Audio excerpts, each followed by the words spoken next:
Gentleman called me on the phone, Gianmarco Taverna. He has a specialty car store up north about an Aston Martin DB7.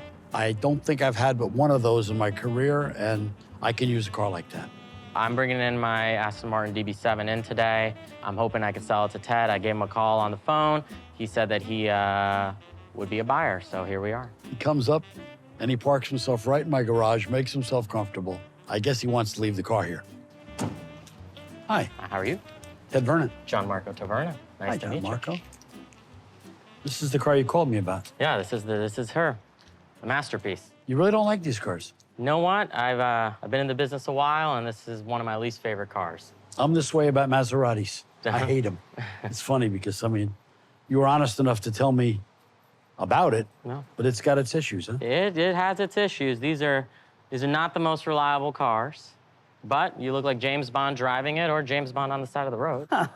We had a Ferrari collector. He bought a Ferrari FF from us, traded in 5 cars.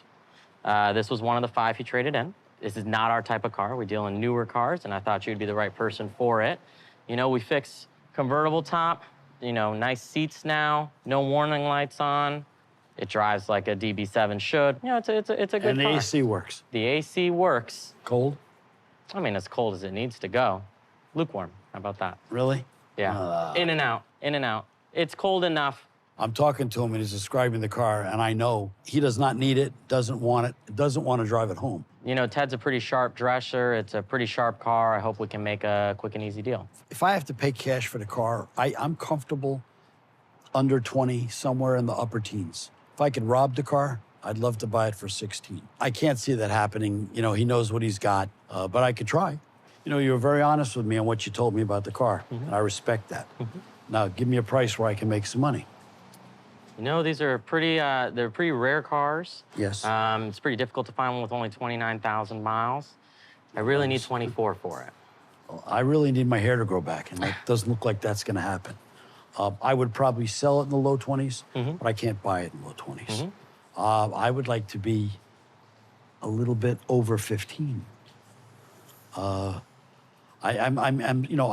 sorry. I hope you made money on the Ferrari. I'm sure you did. Yeah. I'm not worried about you. But I think the real money on this car, for me to buy it, has got to be in the low to middle teens. I mean, you know, I wish I was 15 too, but could you go, you know, it's really not my car. I really don't have a use for it at the dealership. Could you go 22?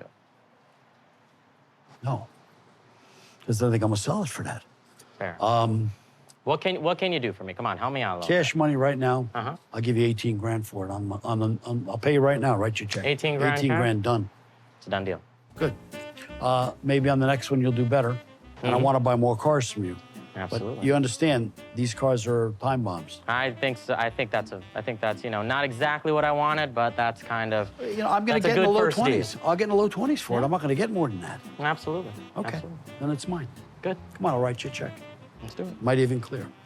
I think 18,000 was a good offer for both sides. Allows him to make some money and allows me to walk away with a decent deal. I hope this is the first deal of many, and I can send Ted these types of cars in the future.